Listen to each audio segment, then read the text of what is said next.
right, welcome back to Rediscover Podcast, where we discussed how people rediscovered their calling through their lives that they've been through. And today I'm here with Debbie Gerber. Been trying to have you on for a whole year. I know. It's been a year. It's been a whole year. But here we are. Yeah, we tried to do it last year, but it didn't work Yeah, out. I know. But gosh, I got to know you last year, and I feel like even you said it's like we've known each other forever. Yes, it really feels that way. Yeah, and thanks to social media, it does.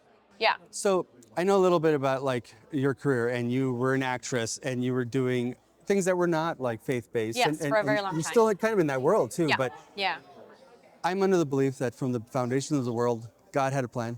Amen. We're born here such Yeah. a time as this to fulfill part of that plan. Yes. But sometimes we go our own way, and then we have to rediscover that plan for ourselves. How was that for you? Tell us a little bit about that. That took 13 years Yeah. for me to figure that out. Probably more than that. But really, yeah, I moved to LA from Switzerland in 2009.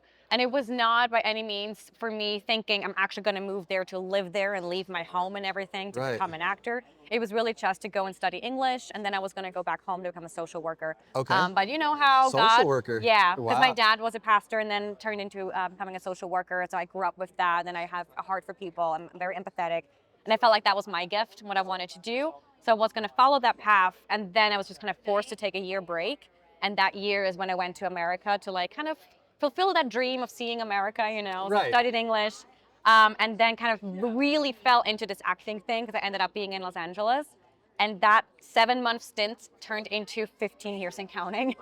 But it took me 13 years to really realize why God has called me to Los Angeles. Wow. And yes, I've been acting this whole time, but I wasn't specifically focused on faith-based film. I haven't done any faith-based films whatsoever. It was really just secular movies. But 2 years ago is when I had, something happening in my own life that really made me look at things again and rediscover my faith. I was never not a Christian, but I think for a long time I was kind of not as actively really pursuing Right. it and really living it. So 2 years ago was when I had a whole thing happen and I got baptized. Even though I was a pastor's Wow. daughter, I only got baptized 2 years ago, and literally everything changed. Like doors were just opening in a faith-based film world that I could have never done myself. Like I just know that was God, 100%. And I think I needed those 13 years in Hollywood to learn and grow, and really also grow a thick skin, because this industry is very hard. Right. Well, I think it's amazing because you can look back on that, Yeah. and a lot of people look back on their story and they're like, oh, why did this happen to me, blah, blah, blah. But Oh, in I know. your case, Yes. like- It's now very clear. And while I was in it, none of it was very clear. I was just kind of doing it because things were happening. But now looking back, everything makes so much sense. And it was a whole lot of trial and tribulations. I was in Los Angeles, kind of by myself, Hollywood, and a young girl and all that. So it was very difficult. I didn't have family. I didn't have a lot of friends. So it was very difficult. But again, I know God was always there, every time, every day, every second of the day. Yeah. And I may not have always felt that way, but now looking back, I just know He was with me every second of the day. what a comfort that is, right? Oh, 100%. Yeah. And the crazy thing is, when I was 18, still in Switzerland, I received a prophecy from someone that my dad knew. And he, at 18, told me, God is calling you to go to America, California, specifically Los Angeles. And when I was 18, I didn't quite understand it. I didn't know why. And again, now I'm like, God had this planned out since the day I was born. Yes, He exactly. knew what's going to happen. It's just done on us to listen to that calling. And you can still say, I'm not going to do that. Or you're open to it and you follow that calling. So a lot of actors get a little bit conflicted, right? It's either like shun Hollywood and do this or do, but you still work in both areas. I still do. Right? Yeah, I'm definitely now very much more choosing my parts and the films I want to be a part of, because of my faith and my beliefs and my convictions. So like there was a movie, well, there's been many of those situations, but there was a movie a few years ago, maybe 3 years ago, a bigger, Warner Brothers movie, and I was supposed to play the girlfriend of a famous actor. Sure. And money and all that, and it probably would have catapulted my career to the next level, but I would have had to show my body. And it's just no way. There's just no, that already, even doing non-faith-based film, I was like, there's just no way I'm ever gonna do that. I was talking to the producers. I wasn't represented at the time. I didn't have an agent, so I was by myself. Okay. I was talking to them. I was like, I would love to do this, but can we figure this out so it's just tested and all? They were just like, no, it has to be shown. And I'm like, goodbye. I'm just not, I cannot Wow. do that. I'm not selling my soul.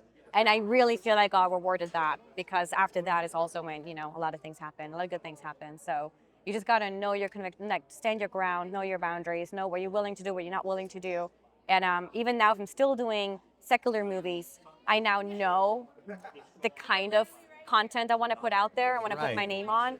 If I ever have kids, the kind of films that I would want my kids to watch, that kind of stuff. So I'm just way more selective now with what I do. Okay. Yeah. So that's so what was Yeah. when you decided, okay, I'm going to do faith-based films, what was like that first door that opened? How did it happen? That was really, Ricky's gonna love that. That was like maybe now, that was probably like 4 years ago actually.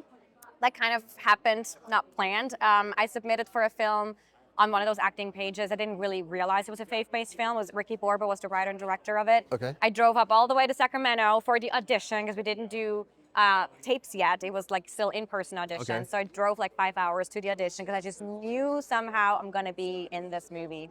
I just, Okay. with this weird thing of like, I'm gonna be part of this. Yes. Auditioned, and then I was about to leave, and then he called me back. He's like, "Did you leave for California, for LA already? Or you're still here?" And I'm like, "Well, I was about to leave." And he's like, "Can you come back?" I'm like, "Okay." I came back, and then cold read for a different role. And then he was like, "Well, since I'm Swiss, I have a little bit of an accent." Right. He was like, "If you can nail your American accent, I want you to portray the younger version of Sally Kirkland, who is an Oscar nominee and Golden Globe winner." Oh, wow. And I'm like, "Yeah, no pressure. Yeah, I can do that." Easy. Yeah, So I auditioned for that, and then I booked that part, and that was the beginning for me for doing faith-based films. Wow. Yeah, like I met Ricky through that. He's now a very dear friend of mine. I've done 2 more films with him, and that just that's opened my mind to there is an industry. I didn't know there was a faith-based Okay. film industry, really. I knew there's movies, but I just didn't know it's a whole industry. So that really was the beginning of that. And then me kind of really diving more into it. And then I did Deep Within with Scott Michael Brannon Right. 2 years ago here in Fort Myers, or Florida, and that was another one of those through Scott Michael Brannon. He introduced me to ICFF. Okay. I didn't know any of these That festivals. even I didn't know existed. that they existed, and he was like, "You need to come to ICFF," and I was like, "What is that? And what do I do?" Well, now I find out that you're inviting everyone to all of these, That's right? what, and You're the literally, person. I'm carrying on the yes. Now I'm like inviting people, like, this is the best festival. Please come. It's so good to network. It's so good to meet people, to reconnect with people and meet new people. Yeah. And then, I was lucky enough to be nominated here, like last year and this year, and it's just been absolutely fantastic. It's absolutely deserved. When I see your stuff, I'm like, how can we work together? Yes. And we already And have something. technically we have. We just didn't know we have worked Right, together. because that's how we met. Because you were Yeah. in a short film Yeah. that I funded, You and produced, I basically, didn't yeah. meet you Yeah. until I watched the film. And then Yeah. when I saw you here, I was like, oh, that's the girl from our Yep. film. Yeah. That was a year ago, and we were trying to do the podcast, and then that didn't work. But here we are a year later. Yes, and so Yeah. you mentioned your accent and stuff. Yeah. Is that difficult? 'Cause I know you mentioned kind of a story on that short film that we did. Yeah. That Yes. Yeah, it was a little difficult because there was a lot that you had to say quickly. It's a long monologue, and it was supposed to be said very quickly, like fast talking, fast paced. And it's nerve wracking, anyways, to be on set and deliver all that. And I felt not quite supported performance wise. Yeah. And when it comes to just like spitting it out quickly and Yeah. then being told, "Hey, your accent's coming out," and then I got very self conscious about it. Oh no. And then I focus on that, and then that's the only thing I focus on, so it tends to become difficult. Like usually nowadays when I, rehearse and practice for a role, I've gotten pretty good at having an American accent as much as Yeah. possible. But it will become more difficult when things change on the day, and that happens. When they Right. do rewrites on the day, and then it's like brand new dialogue for me, and then I'm like, oh my gosh, I have like no time to work on this. Then it happens that my accent will come out more because I haven't practiced, I haven't rehearsed. Well, I think So your that accent's tends to be- fantastic. So Well, thank you, but even Yeah. now I'm kind of tired, so I know I can hear it myself. So you're Like coming out? it's like the TH sounds, the D sounds, the R's, like it's there. Yeah. I can't fake it. Like I am not American. well, So 100%. yeah. We're gonna work on a project soon. I'm excited. 100%. Yeah. Thank you so much because you introduced me to Bob Sines, Oh yes, yay! I'm so who glad that worked. absolutely Yeah. loves the idea and the Yes. whole thing. So yeah, Yeah. that'll be great. But then I have to bring you up to my podcast studio so we can have like super long form. Oh. I gotta fly you up there to the studio. Oh my gosh, yes, Yeah, love because I to. do like long form stuff Yes. and get into a lot more things. But I would love to. it's always awesome to hang out with you and talk Same. with you. Same. It's been great. Thank You're you so much. wonderful. Thank you so much, Wally. Thank God you. bless you.